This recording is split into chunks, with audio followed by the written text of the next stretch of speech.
En dan ons skriflesing is uit Psalm 127. Julle kan julle Bybels oopmaak by Psalm 127.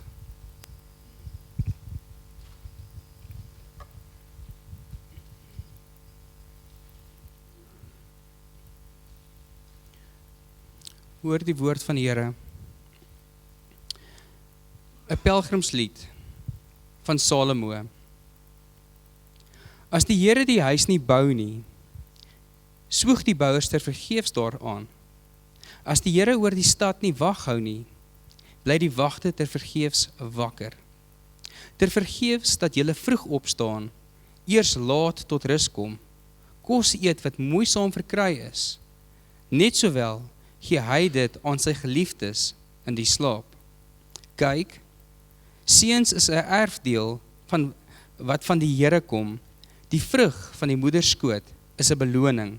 Soos pyle in die hand van 'n kruisheld, so is die seuns van jou jeug. Gelukkig is die man wat sy pylkoker met hulle gevul het. Hulle sal nie beskaamd staan wanneer hulle met vyande in die stadspoort woorde wissel nie. Tot sover. Amen. Uiteindelik maak ons klaar. Dit het lank gevoel, is nou al middel April, maar daar was net 8 preke in rit. En dan as die Here wil, begin ons dan met Korintiërs volgende, 2 Korintiërs. Ek het al 1 Korintiërs in die verlede gepreek, ek dink omtrent 10 jaar gelede, dalk bietjie meer, maar 2 Korintiërs sal ons volgende boek wees. So rit hoofstuk 4, en ons begin by vers 11b, so die tweede deel van vers 11 tot die einde van die boek. En die tema van vanoggend, die kind wat die wêreld verander het. En jy sien kind is met 'n hoofletter K, so jy verstaan. Kom ons bid saam. Ons Vader in die hemel, ons dankie dat ons vandag kan saamkom in Jesus se naam, die naam van u geliefde Seun, die naam wat bo elke naam is, die naam wat verhef is, nie net in hierdie bedeling nie, maar die volgende, bo elke owerheid, heerskappy, krag en mag. Ons aanbid u Here Jesus, die kind wat vir ons gebore is, die seun wat aan ons gegee is. En ons vra Here dat u vir ons wys prakties watter verskil rit hoofstuk 4 en die uiteindelike koms van Jesus maak. Nie net vir die ewigheid nie, maar vir ons dag tot dag lewe, selfs vir wanneer ons huis toe ry in die kar en vir ons Sondagmiddag en dan vir ons Maandagoggend en vir ons week en vir ons jongmenslewe en vir ons afgetrede lewe en vir ons siekbed en vir ons sterfbed. So wil u nou vir ons ore gee wat kan hoor, nie net woorde Afrikaans, ons verstaan dit nie, maar in ons harte dat ons kan hoor. Amen. So die kind wat die wêreld verander het, is nie Greta Thunberg nie. Greta Thunberg was daai 15-jarige Sweedse meisie. Wel, sy is nou nie meer 15, sy is nou 23, maar in 2018, toe staan sy voor die Verenigde Nasies as 'n 15-jarige en sy praat oor klimaatsverandering en sy sê vir die Verenigde Nasies, how dare you, jy weet, julle mors ons wêreld op en nou gaan ons met die gevolge sit, die volgende geslag. En sy is 'n aktivis vir klimaatsverandering. Sy het nie die wêreld verander nie. Ons praat van 'n kind wat regtig die wêreld verander het. Ons praat van 'n kind wat die geskiedenis verander het. Ons praat van 'n kind wat die kalender verander het, sodat dit voor Christus en na Christus is. Ons het 2026 na Christus, al wil hulle die BC en die AD uithaal en dit CE en BCE maak, Common Era en Before the Common Era. Maak nie saak of hulle CE en BCE doen nie, hulle gebruik nog steeds Jesus se geboorte as die verwysingspunt. En al was daar 'n berekeningsfout geweest, maak nie saak nie. Christus is die middelpunt. Hierdie kind het die wêreld verander. Hierdie kind het selfs die wêreldkaart verander. As jy op 'n wêreldkaart gaan kyk, dan Christendom sien jy, 'n klein rooi kolletjie in een land. Waar is Christendom vandag? Dis oor die hele wêreld. Hierdie persoon het nasies verander, het ekonomieë verander. Ek het 'n boek gelees, How Christianity Changed the World. En dit is in elke hoofstuk, hulle praat van wetenskaplike navorsing, van opvoeding, van universiteite, van selfs iets soos 'n meganiese oorlosie, en nie 'n sonoorlosie nie. Van hoe tyd gebruik is, van huwelike, van seksualiteit. Christus het alles kom verander in die wêreld. En hy verander natuurlike ewigheid. Dis die kind wat vir ons gebore is, die seun wat aan ons gegee word.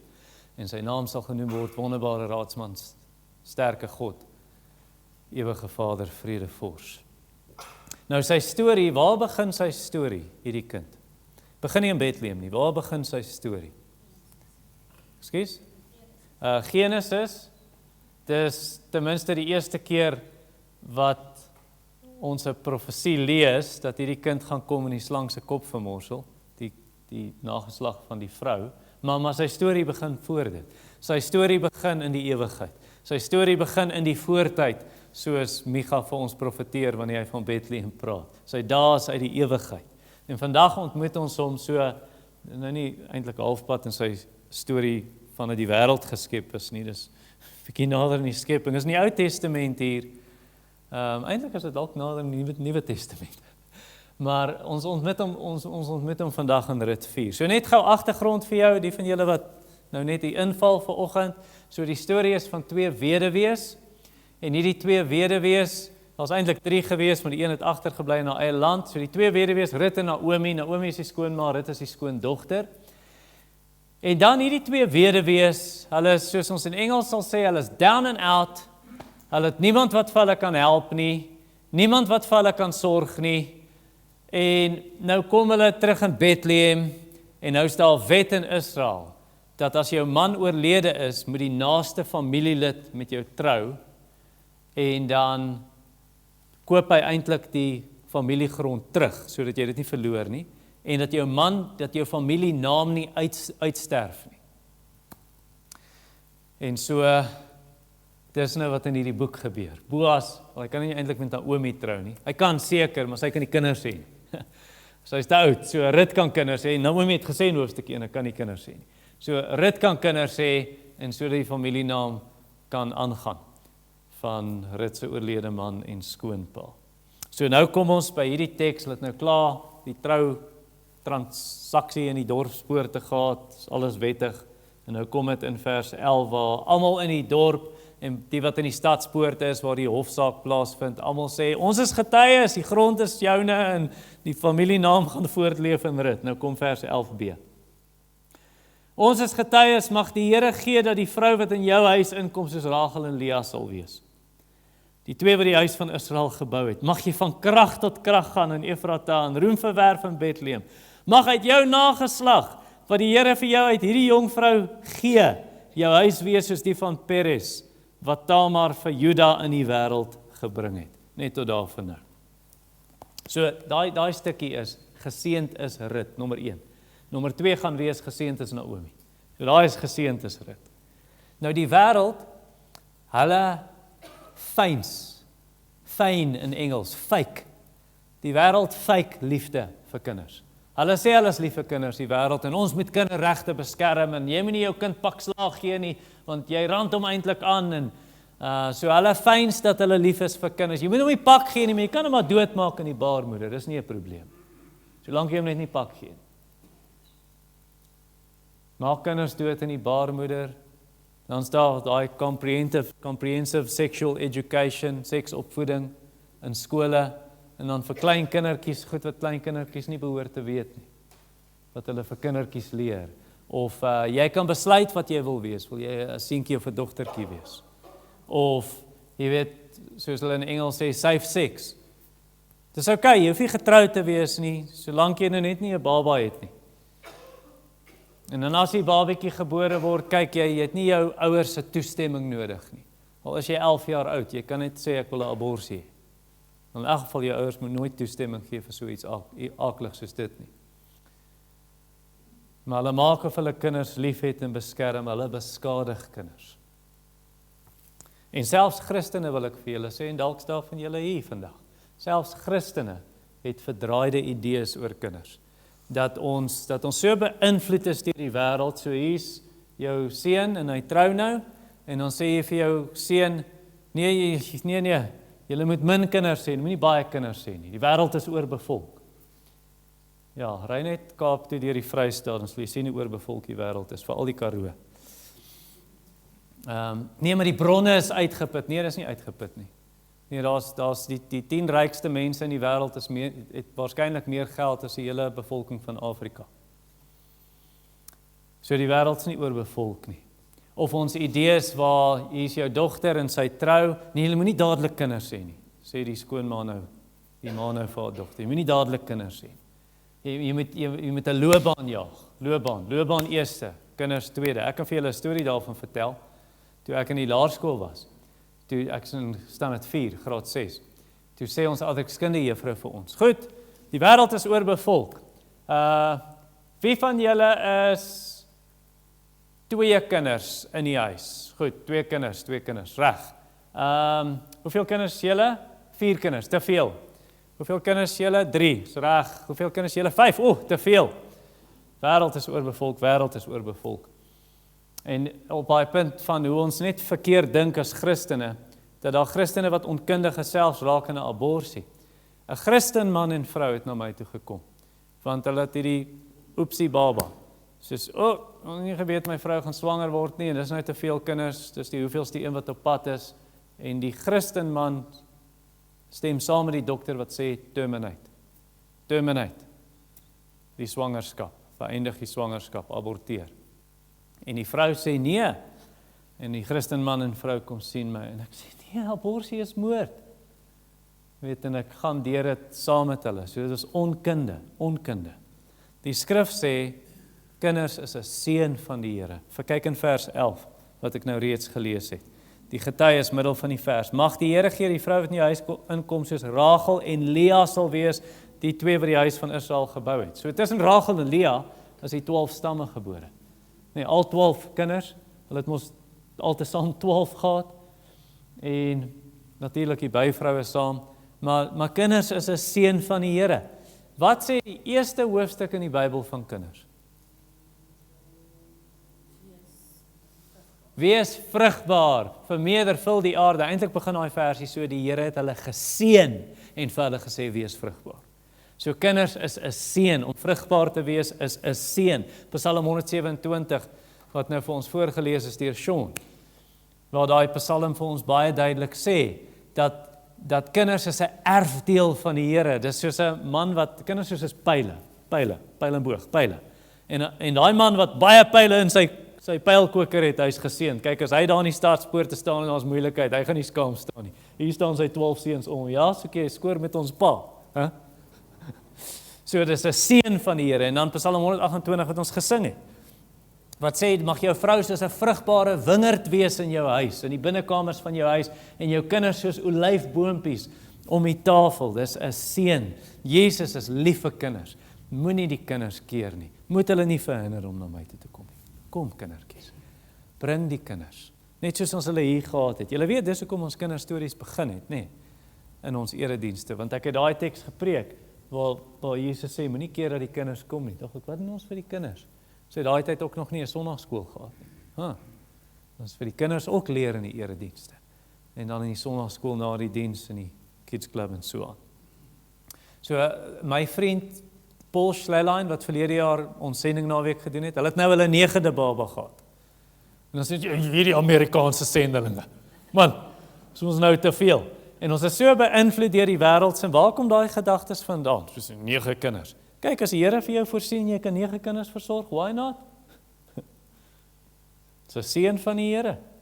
Dis tog deur jou kinders wat jou naam gaan voortleef, reg? En jou nalatenskap, wat in Engels daai legacy, gaan voortleef deur jou kinders. Nee, dit gaan voortleef deur my besigheid. Sterkte. Voortleef deur jou kinders.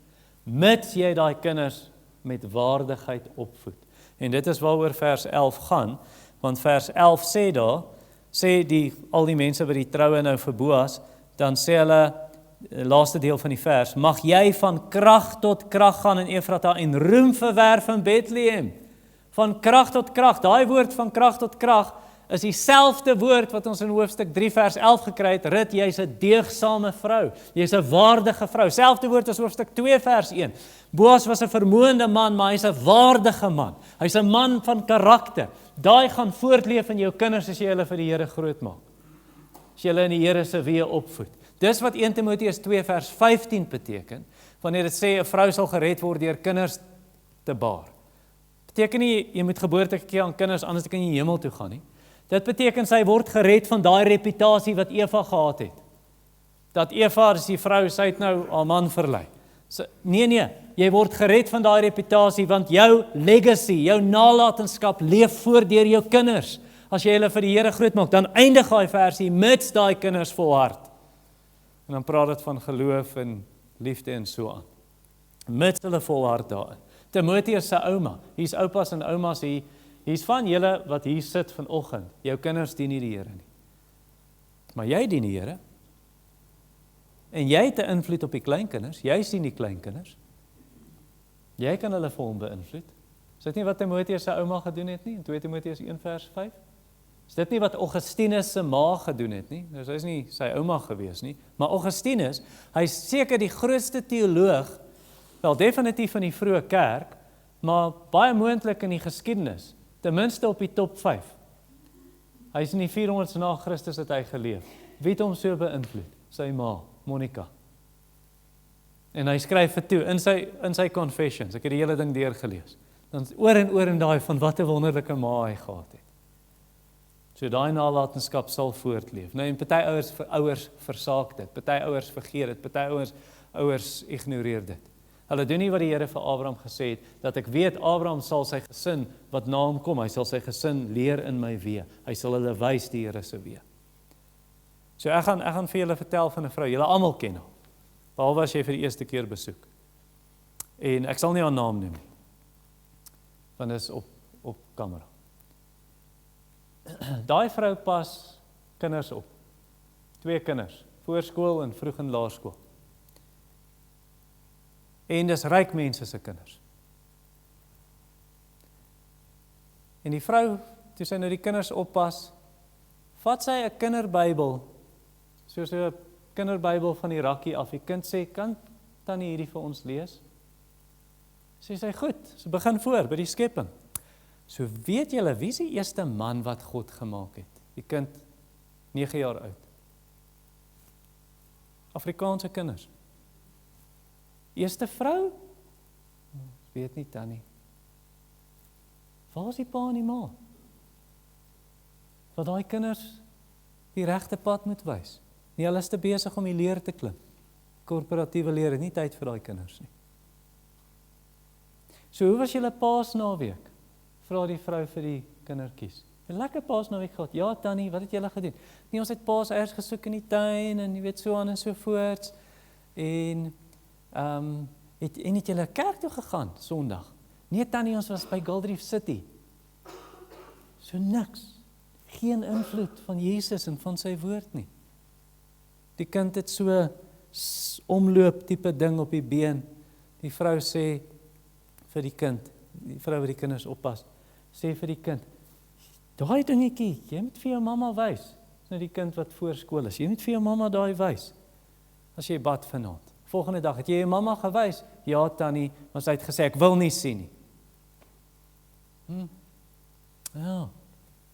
Die pa werk 5 kilos van die huis af, want sy vir 'n klomp daar nie eers by die huis nie. Klomp daar, 5 kilos van die huis, want hy slaap sommer by die werk. Arme kinders. Nou is die van julle wat vanoggend hier sit en jy voel, maar ek het maar misluk met my kinders. Ek het maar geval. Dan is en dalk is jou kinders nog jonk en jy het geval in hierdie opsig, jy het misluk, dan is die oplossing vir jou om jou te bekeer. En vir die Here te sê, vergewe my Here, my pa het dit gedoen. My pa was 'n Rooms-Katoliek. En hy het nie die Here gedien nie, hy het 'n baie goddelose, slegte lewe gelei. En toe ek omtrent 5 jaar oud is, toe het my pa werklik tot bekering gekom, het die Here leer ken. En hy het dit reggestel. En hy het ons in die Here se weë groot gemaak. En hy het huisgodsdiens gehad. Hy het ons die woord geleer by die huis en het ons kerk toe gevat en gesorg ons is in 'n goeie kerk elke Sondag, deel geword van 'n gemeente. En dis heeltemal in kontras van 'n man met wie ek eendag gepraat het en vir hom gesê het, kyk, jy het opgemors tot nou. Jy het nie jou gesin gelei in God se woord nie, jy het nie jou kinders gelei in God se woord nie. Toe sê ek vir hom, ek sal jou help, ek sal jou wys, hier is wat jy kan doen. En die man het dit net geïgnoreer, hy het dit nie gedoen nie. Hy het uiteindelik net sy gesin gelos. Nee, wees soos Rut en Boas. Rut en Boas was 'n waardige man en 'n waardige vrou, deugsaam, moreel opreg. Hulle het die Here gedien, hulle het die Here geken. Trap daai tipe spore uit vir jou kinders, sodat jy soos vers 11 kan sê, mag jy van krag tot krag gaan, Boas, mag jy beroemd wees in Bethlehem, bedoelende deur hierdie kind en die kinders wat die Here jou gaan gee. Trap daai spore uit, dat jy vir die kinders dit kan wys. Julle ken mos daai storie van die seentjie, wat sy pa was baie weg van die huis af, maar hy is nie weg van die huis af vir werk of so nie, hy is weg van die huis af want hy sit in die kroeg. En eendag toe dit gesneeu, en toe die pa weer sien, toe sê die 4-jarige laaitjie, hier staan hy by sy pa in die kroeg, sy pa is so geskok, is koud, dat het gesneeu, toe sê hy, hoe het jy my gekry? Sê ek het net in pappa se spore gevolg. Moenie daai spore uittrap vir jou kind. Sê eerder vir die Here, ek het dit gebid in die bid hier vanoggend en dit kom uit hierdie preek uit, wat ek voorberei. Sê vir die Here, Here, kom in my huis in asseblief. Ek wil hê jy moet in my huis wees. Net soos Jesus vir Saggeus gesê het, ek moet na jou huis toe kom vandag, Saggeus. Ek moet in jou huis kom bly vandag. Sê vir Jesus, Jesus, kom bly in my huis asseblief. Kom bly in my huwelik, kom bly in my ouerskap, kom bly in my werkplek, kom bly in my lewe, my persoonlike lewe, in my huis. Soos die Emmausgangers, hulle het vir Jesus gesê, moet asseblief nie verder gaan nie, kom bly by ons huis. Sê vir Jesus, kom bly by my huis, asseblief. Ek het dit gebid gisteraan. Ek het gesê, Here, kom bly in my huis. Nou ek weet hy is met ons, maar ek wil dit net vars en opnuut vir hom sê, en opnuut vir hom vra. Jy het mos gesien hoe die Here vir Obed-Edom geseën het in die Ou Testament. Toe hulle die ark gebring het op daai nuwe wa, wat hulle nie moes doen nie. Maar toe gaan die ark na Obed-Edom se huis toe, daai goue boks, en toe seën die Here vir Obed-Edom. Die Here se teenwoordigheid is daar. Ek wil dit in my huis hê. Here, kom bly in my huis, asseblief. En dis eintlik wat die gaste bid in vers 12.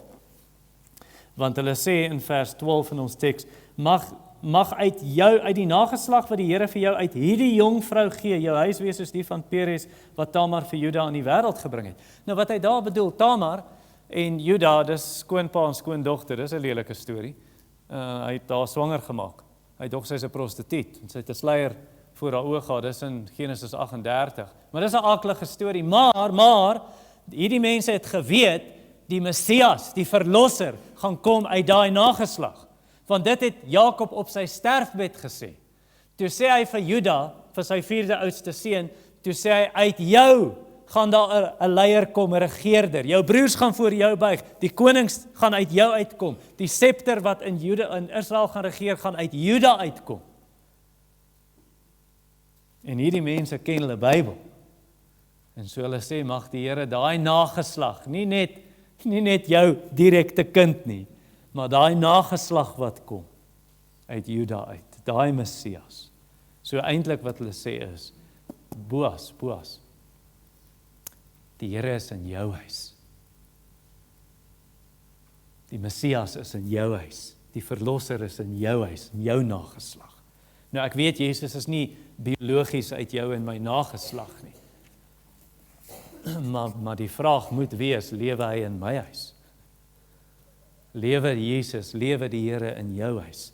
As ek nou vanmiddag moes kom na jou huis toe en jy weet nie ek's daar nie, of enige van ons, sal ek Jesus in jou huis sien, in die manier hoe jy met jou man praat, die manier hoe jy hom respekteer, sal ek Jesus in jou huis sien, die manier hoe jy sagmoedig en liefdevol jou vrou lei.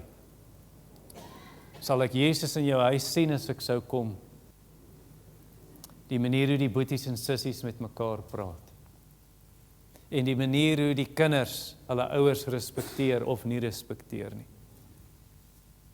Is daar gevloek in jou huis, is daar geskel, en hier het jy 'n das aan of 'n mooi rok aan, en alles lyk mooi, maar dit lyk nie so mooi by die huis nie. Is daar leuns wat vertel word, is daar oneerlikheid, en die klas van goed, sal ek vuil taal hoor? Wat sal ek sien as ek in jou kamer kom? En jy lê op jou foon, jy is op Netflix of YouTube. Is Jesus daar? Die goed wat jy kyk, en die musiek wat jy luister.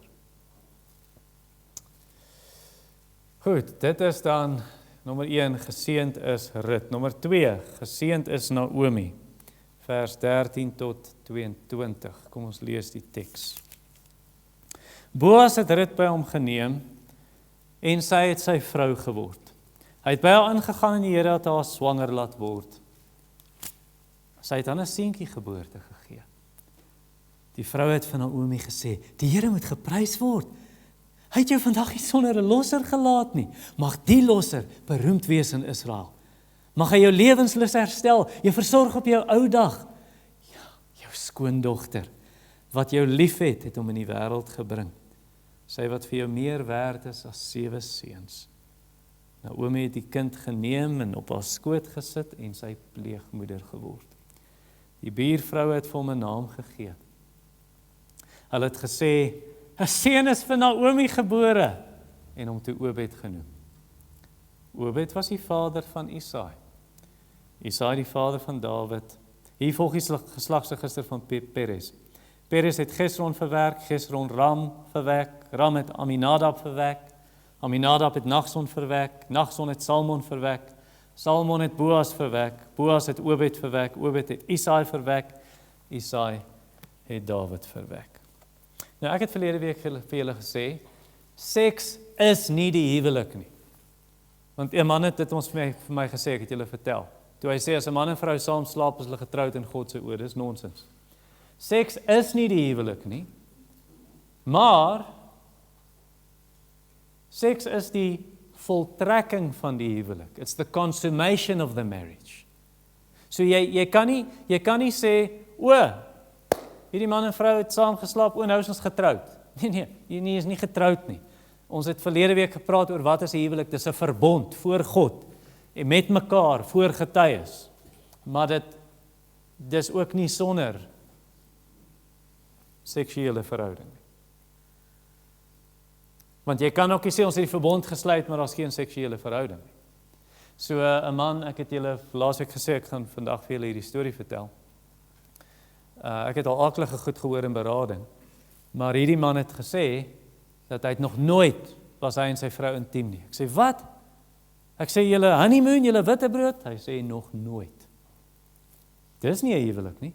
Genesis 2 vers 24 sê, as deel van 'n huwelikse definisie, die man sal sy vader en moeder verlaat, sy vrou aankleef, en hulle twee sal een vlees word. Dis deel van wat 'n huwelik is. Nou daai eenheid is tussen wie? Dis tussen een man en een vrou. Jy kan nie sê, jy kan maar met 'n kangaroo ook trou nie. Nee, toe Adam die diere name gee, toe sê dit, daar was nie 'n pasmaat, daar was nie 'n helper wat by hom pas nie. So die huwelik, daai eenheid's nie tussen 'n mens en 'n dier nie, dis nie tussen 'n mens en 'n engel nie. Soos in Genesis 6, waar die seuns van God die dogters van die mense gesien het, hulle is mooi, en ek weet daar's klomp interpretasies vir wat dit kan beteken, maar dit is definitief nie tussen 'n mens en 'n engel nie, want dit sê in die Bybel, dat ons gaan eendag soos die engele wees, hulle trou nie. Daai eenheid is nie tussen 'n man en 'n man nie, dis nie 'n huwelik nie, al sê hulle gay huwelike, dis nie 'n huwelik nie. Dis nie tussen 'n vrou en 'n vrou nie, dis 'n eenheid tussen 'n man en 'n vrou. En in vers 13 seën God hierdie eenheid. Want jy sien in ons teks in vers 13 sê dit, Boas het Rut by hom geneem, sy het sy vrou geword, hy het by haar ingegaan, en die Here het haar swanger laat word. Jy sien, dis 'n geskenk van die Here. Die Here sluit die moederskoot oop of toe, die baarmoeder oop of toe. Hy het hier gegee dat Rut 'n kind kan hê. Hy het vir Rachel en Lea, Rachel kan nie kinders hê nie, die Here het haar moederskoot gesluit. Lea kan kinders hê. En later onthou die Here, hy dink aan Rachel en hy gee dat sy 'n kind kan hê. Wat 'n ander voorbeeld in die Bybel kan julle aandink? 'n Vrou wat nie kinders kon hê nie. Hanna. En dan bid sy en dan sê dit die Here het haar moederskoot toegesluit eers en dan later dan sê dit die Here het haar moederskoot oopgesluit en sy kan kinders hê. So kinders is regtig 'n geskenk van die Here. Dit is regtig 'n seën van die Here. En hier het ons nou 'n honeymoon baby. Nee, wat bedoel wat sê sy in vers 13? So die dag van die troue, en hier is die witbroodbaba wat die Here vir hulle gee. En dan prys die vroue die Here. Die vroue wat nou by die troue was ook, hulle is nou 9 maande later, hier is die kind gebore, en dan sê hulle in vers 13 se tweede deel, so jy besef, nee, vers 13 se eerste deel, en die tweede deel is 9 maande uitmekaar. OK, jy maak die som. En dan sê dit, sy het aan 'n seentjie geboorte gegee, vers 14, sê dan, die vroue het vir Naomi gesê, die Here moet geprys word, hy moet geprys word. Hierdie is dieselfde vroue, wat in hoofstuk 1, toe Naomi terugkom, kop onderste bo van Moab, en sy so hartseer, haar man is dood, al 2 haar seuns is dood, en sy sê, die Here se hand is teen my lewe is bitter, die Here het my lewe bitter gemaak, en dan sê hulle, is dit Naomi? Is dit Naomi? Sy moet my nie Naomi noem nie. Naomi beteken in Engels pleasant. Noem my Mara, bitter, my lewe is bitter. Dis dieselfde vroue wat nou vir haar eintlik sê, kyk wat het die Here vir jou gedoen. Hulle prys die Here en sê jy het 'n kind, die Here laat jou familienaam voortleef. Hy het 'n losser vir jou gegee, want in vers 10 dan sê Boas mos die familienaam moet voortgaan. Julle onthou die wet, nê? Ek het dit net nou genoem. Deuteronomium 25. Hier's 'n man, hier's 'n vrou, hulle is getrou, die man gaan dood, sy is 'n weduwee, die naaste familielid moet met haar trou. En die eerste kind, hy dra die naam van die oorlede pa, so die familienaam kan voortgaan. En dis wat hier gebeur. En dan sê die teks vir ons in vers 14, die Here moet geprys word. Hy het jou vandag nie sonder 'n losser gelaat nie. Mag die losser beroemd wees in Israel. So Boas, net 'n paar verse vroeër, vers 11 se einde, mag jy beroemd wees in Bethlehem. Nou is dit sommer, mag jy beroemd wees in Israel. Hierdie kind, Obed. En uiteindelik is hy so beroemd, hy is nie net beroemd in Israel nie, waar is hy beroemd? Nou, Matteus 1 vers 5, Jesus kom uit daai bloedlyn uit. Voel jy miskien vanoggend, jy voel na 'n mislukking, jy voel soos Naomi, jou lewe val uitmekaar, alles is 'n gemors. Net so sy in hoofstuk 1 gevoel het. En nou kyk wat doen die Here hier. Mag die Here geprys word. Mag jou naam beroemd wees. Mag dit bekend wees oral. In Israel. Iemand het hierdie week vir my gesê, voel net my lewe is 'n mislukking. Wel as jy so voel, wil ek vir jou sê, die Here kan vir jou doen wat hy vir Naomi gedoen het. Sy is in die stof. Die Here tel daai mens op en hy hef haar op. Die Here kan jou optel, sê Psalm 113, die wat in die stof is, het hy opgetel en op die troon laat sit saam met prinse. Die vrou wat nie kinders kon hê nie, het hy vrugbaar gemaak en die ma van vele kinders gemaak. En dit was so met Hanna, dit was so met Maria, Jesus se ma. Sy het gesê, kyk wat doen die Here, hy vat die armes, hy maak hulle ryk, hy vat die wat in die stof is, hy sit hulle op 'n troon. Saam met prinse, om te regeer. Is dit nie wat die Here nog doen nie? Die Here, wie kies hy? 1 Korintiërs 1 vers 27 en 28, hy het nie die rykes gekies nie. Hy het nie die gekies wat blou bloed het nie, en die koninklike bloed. Hy het nie die gekies wat vernaam en bekend is in die wêreld nie, wie kies hy? Hy kies die wat swak is, hy kies die wat niks is, die wat niemand is, die armes. En hy maak die armes ryk, sê Jakobus 2 vers 5, ryk in die geloof, jy het 'n koninkryk ontvang. So sien dit tog raak. En so verhef hy vir Naomi. En hy tel haar op.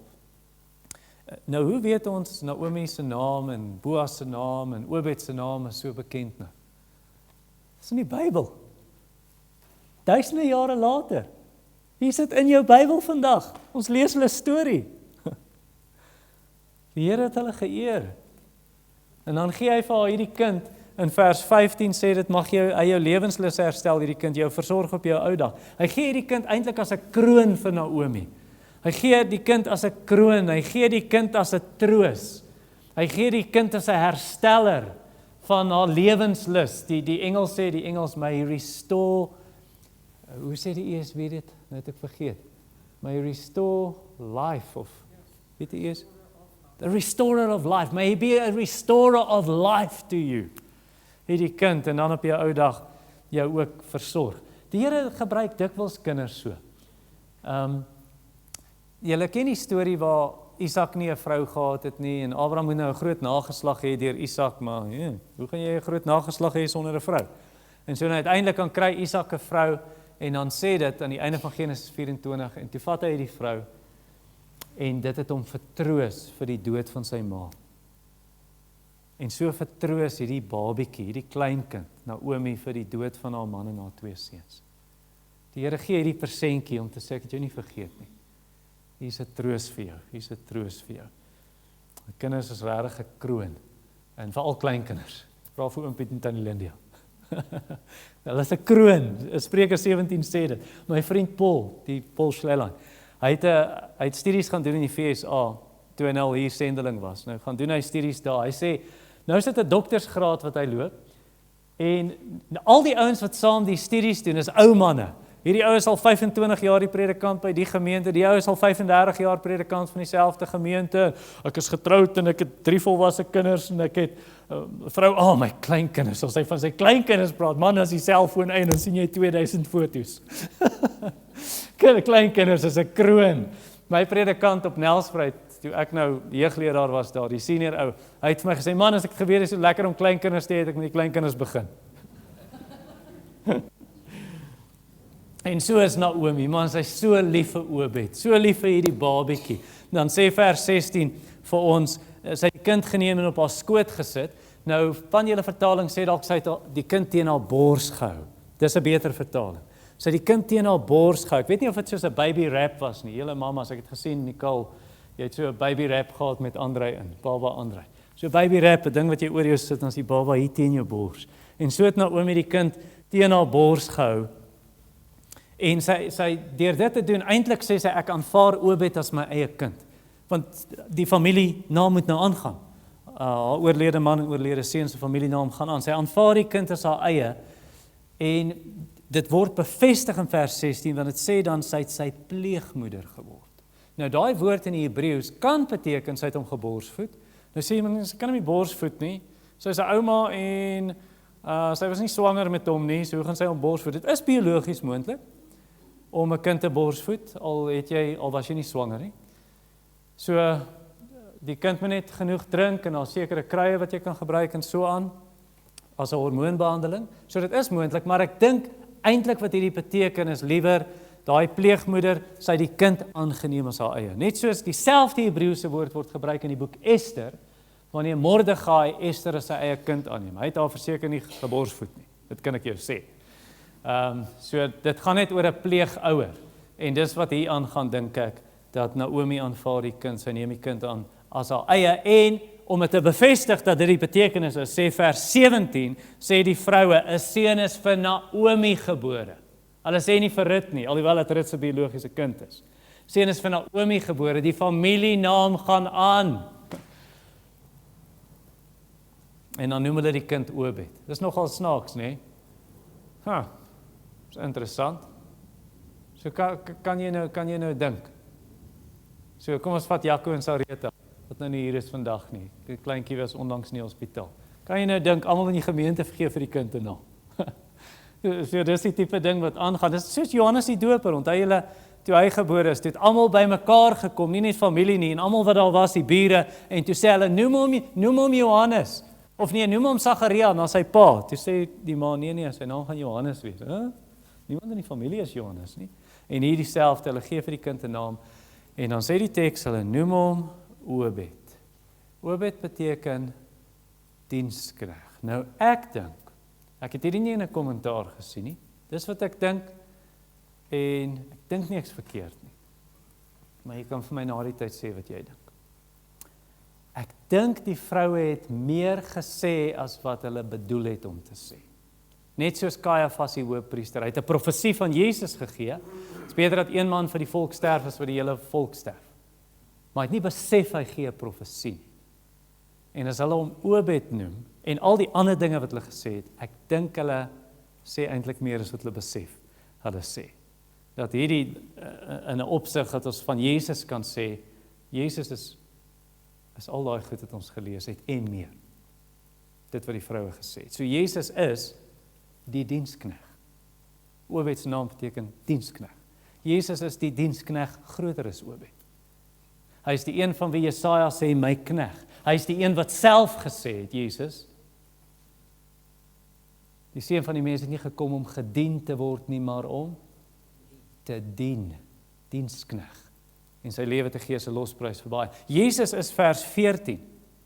Die Here moet geprys word, hy het jou vandag nie sonder 'n losser gelaat nie. God het ons nie sonder 'n losser gelaat nie, 'n verlosser. En sy naam is Jesus, die een wat ons van ons sondes verlos. Hy is vers 14, Jesus, wat sê, mag die losser beroemd wees in Israel. Jesus is nie net beroemd in Israel nie. Sy naam sal voortleef deur die hele aarde, deur alle geslagte tot in ewigheid, sê Psalm 45. Onder die nasies sal hy geprys word. Jesus is vers 15. Mag hy jou lewenslus herstel. May he be a restorer of life to you. Want jy sien, hierdie herder verkoop my siel. En hierdie een is die opstanding in die lewe. Wie in hom glo sal lewe, al het hy ook gesterwe. He's a restorer of life. Hy self is daai opstanding in lewe. Jesus is vers 15, mag hy jou versorg op jou ou dag. Want wat het Jesus aan die kruis gedoen toe sy ma daar staan? Toe sorg hy vir die weduwee en hy sê, Johannes, pas my ma op, sy is nou jou ma. En Jesus doen dit vir die ou mense hier, doen hy nie? Jesus is nie die een wat jou op jou ou dag sal versorg nie. Hy is beter as Obed. Obed gaan doodgaan eendag, Jesus gaan nie. Hy lewe vir ewig. Hy is lewe tot in die grysheid toe dra, as hy jou God. Jesus is vers 15 se einde, jou skoondogter wat jou lief het en hom in die wêreld gebring, sy wat vir jou meer werd is as 7 seuns. Jesus is nog meer werd as dit. Jesus is meer werd as almal, want hy het 'n naam wat bo elke naam is. Nie net in hierdie bedeling, nie maar in die volgende. Hy is verhef bo elke heerskappy, owerheid, krag en mag. Jesus se naam is die grootste. Hy is wonderbaar. En dan, Jesus is vers 17, nee, vers 18. Peres was die eerstgeborene van Juda. Want Jesus is 'n beter eerstgeborene. Hy is die eerstgeborene van die konings op aarde. Hy is die koning van konings, die Here van die Here. Hy het die eerstgeboorte reg. Jesus is vers 20. Gesron het Ram verwek, Ram Aminadab het Nagson verwek. Nagson was 'n prins van Juda, sê die boek Kronieke vir ons, 1 Kronieke. Jesus is die prins van vrede, die vredevors. Jesus is vers 22 se einde. Dawid is verwek. Het eindig met koning Dawid. Jesus is die seun van Dawid. Jesus is die koning uit die geslag van Dawid. Jesus is vers 22 se einde Dawid, want uit Dawid se nageslag sal die Messias kom. Jesus is daai Messias wat regeer vir ewig. Jesus is vers 18 tot 22 eintlik meer is dit, want jy sien vers 18 tot 22, die geslagsregister Peres het Gesron verwek, Gesron het Ram verwek, Ram het Aminadab verwek, en so gaan jy aan, en dan vers 22, Isaia het Dawid verwek, Dawid het wie verwek uiteindelik? Nee, nie Jesus nie. Nie Jesus nie. Ja, ek weet Salomo, maar al gaan jy tot by Jesus se geslagsregister, Jesus is nie verwek deur 'n man nie. Hy is uit 'n maagd gebore, hy is die seun van God. Maar hy is waarlik mens. Hy is regtig erge mens. Hy het 'n geslagsregister. En hy is gebore uit 'n vrou, sê Galasiërs 4 vir ons. Nou daai stamboom, as ek kan ter afsluiting vir jou sê, hierdie stamboom, hierdie geslagsregister, waar eindig dit as jy Matteus toe gaan? Matteus 1, waar eindig hierdie geslagsregister? Dawid en dan uiteindelik Jesus, maar stop die geslagsregister daar. Jesus se geslagsregister, dit waar hy stop. Moet nou mooi dink. Jesus se geslagsregister stop nie. Dit gaan aan. Hier is die bewyse. Hier voor my. Ons is kinders van God. Jesaja sê, hy sal sy nakroos sien. Jesaja 53. He will see his offspring. So deur geloof is jy nou een van daai van wie Hebreërs sê, ek en die kinders wat God my gegee het, sê Jesus. Is jou naam in sy geslagsregister? As ons sy geslagsregister moet lees, hier gaan dit tot by Dawid, maar dan gaan dit tot by Jesus in Matteus 1. Dit gaan aan oor die hele wêreld, is jou naam daar geskryf. Want aan almal wat hom aangeneem het hy die reg gegee om kinders van God te word, aan die wat in sy naam glo. Jy kan seker wees daarvan. Jy hoef nie te twyfel daaroor nie. Kan jy eerlik sê, hierdie kind wat ons nou op die skerm het, daai kind met 'n hoofletter K, hy het nie net die wêreld verander nie, hy het my lewe verander. Want dis wat Psalm 66 sê. Kom ek vertel, kom en kyk die groot dade, kom kyk wat die Here gedoen het. Later in die Psalm, ek het dit in my stilte tyd gelees vanoggend, dan sê hy, kom hoor wat die Here vir my siel gedoen het. Kan jy dit sê? Ja, hierdie kind het die wêreld verander, maar hy het my verander, hy het my lewe verander. Het jy 'n storie om te vertel? Van waar die Here jou verander, hoe hy jou verander het en wanneer hy jou verander het. Sal jy in ons getuienistyd vanaand kan opstaan en sê, hier's my storie van hoe hierdie kind my lewe verander het. Sê jy miskien, nee, ek het nie so 'n storie nie. Wel bid dan. En sê, kom verander my, gee vir my die nuwe geboorte, die wedergeboorte. En vra hom dan, ek wil my naam op daai stamboom geskryf hê. Een van die miljoene en miljoene en honderde miljoene kinders van Jesus. En as jy vir my sê, ja, my naam is in die geslagsregister. Ek het 'n storie om te vertel van hoe hierdie kind my lewe verander het.